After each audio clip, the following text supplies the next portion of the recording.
Karma to Christ ministries आपका स्वागत करती है। आइए हम परमेश्वर के वचन पर चर्चा करें। आज का वार्तालाप का शीर्षक है, परमेश्वर तुमसे कुश्ती लड़ेगा। आज के बाइबल छंद है फिलिप्पियों अध्याय 1 वचन 6। इस बात का भरोसा रखते हुए कि जिसने तुम में अच्छा काम शुरू किया है वही यीशु मसीह के दिन तक उसे पूरा करेगा। उत्पत्ति अध्याय 32 वचन 24 से 26। और याकूब अकेला रह गया और वह भोर तक एक आदमी से कुश्ती लड़ता रहा। जब उस आदमी को एहसास हुआ कि उसने अभी तक संघर्ष नहीं जीता है, तो उसने याकूब की जांघ की हड्डी को घायल कर दिया, जिससे कुश्ती लड़ते लड़ते उसकी हड्डी उखड़ गई। और उसने कहा, मुझे जाने दो, क्योंकि भोर हो गई है, मैं तुम्हें जाने नहीं दूंगा। याकूब ने उत्तर दिया, जब तक तुम मुझे आशीर्वाद न दो।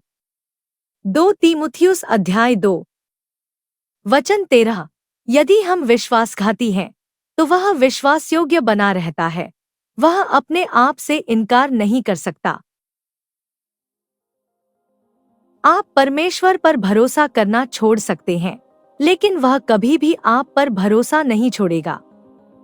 चाहे आप कितनी भी दूर चले जाएं, आप उसे कितना भी अस्वीकार करें, अनदेखा करें या नकारें, वह हमेशा आपका ध्यान आकर्षित करने का कोई न कोई तरीका ढूंढ ही लेगा, चाहे वह आपकी आखिरी सांस में ही क्यों न हो।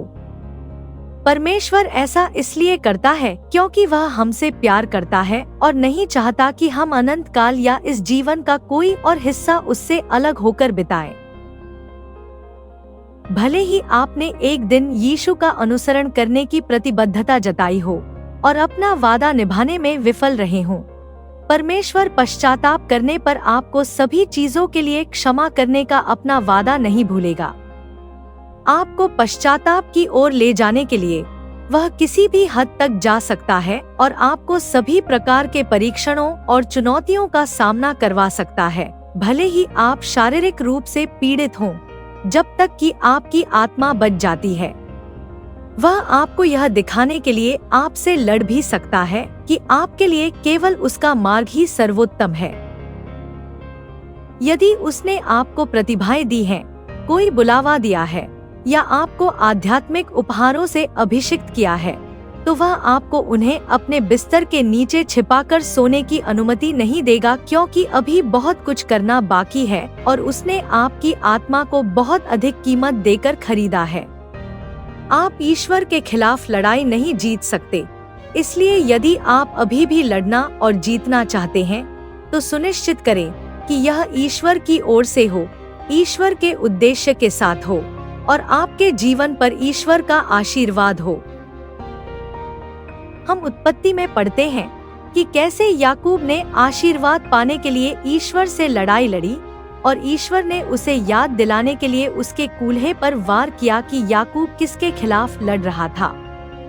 निश्चित रूप से याकूब को बहुत आशीर्वाद मिला, लेकिन वह कभी भी एक जैसा नहीं चला और अब उसे प्रतिदिन याद दिलाया जाता था कि लंबे समय में ईश्वर के मार्ग सबसे सुरक्षित हैं।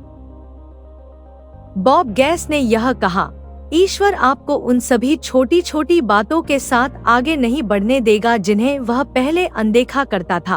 आपका समय खत्म हो रहा है। वह आपको यह दिखाने के लिए आपसे कुश्ती लड़ेगा कि आप अपना जीवन बर्बाद कर रहे हैं। आपके लापरवाह शब्दों, व्यवहारों और कार्यों के लिए आपसे कुश्ती लड़ेगा।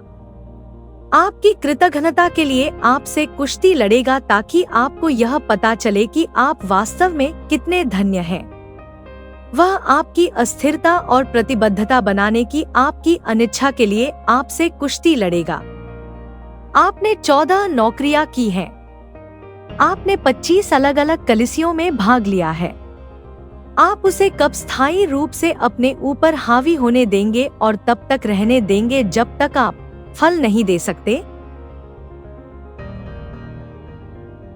आज का विचार है, यदि ईश्वर आज आपसे कुश्ती लड़ रहा है, तो उसकी उपस्थिति में तब तक बने रहें जब तक आप बदल नहीं जाते, जैसा कि उसने आपसे वादा किया था। आइए प्रार्थना करें। यीशु, आप ईश्वर के मेमने हैं, एकमात्र चरवाहा, महान चरवाहा। धन्यवाद पिता कि आप हमें नहीं छोड़ते। चाहे हम आपसे कितना भी छिपाने की कोशिश करें, आपकी प्रेमपूर्ण बाहें हमेशा हमारी ओर बढ़ती रहती हैं। हमारे साथ कुश्ती करने के लिए धन्यवाद ताकि हम आपके मार्गों के अधीन होना सीखें। हमें यह समझने की समझ दे कि आप हमारे लिए सबसे अच्छा चाहते हैं। आपने हमें जो प्रतिभाएं, विश्वास या अभिषेक दिया है, उन्हें छिपाने या उनका उपयोग न करने के लिए हमें क्षमा करें। हम घोषणा करते हैं कि जिसने हम में एक अच्छा काम शुरू किया है, वह मसीह के लौटने तक इसे पूरा करेगा। हम आपको हमारी आत्माओं को बचाने और हमारे प्रियजनों और जिनके लिए हम प्रार्थना कर रहे हैं, उन्हें जगाने के लिए जो कुछ भी आवश्यक है, उसे करने का पूरा अधिकार देते हैं। आपका धन्यवाद कि भले ही हम विश्वासघाती हों, आप उस वाचा के प्रति वफादार बने रहते हैं जो हमने आपके साथ तब की थी जब हमने यीशु को अपने दिलों में स्वीकार किया था। हम यीशु के शक्तिशाली नाम में मांगते हैं। आमीन।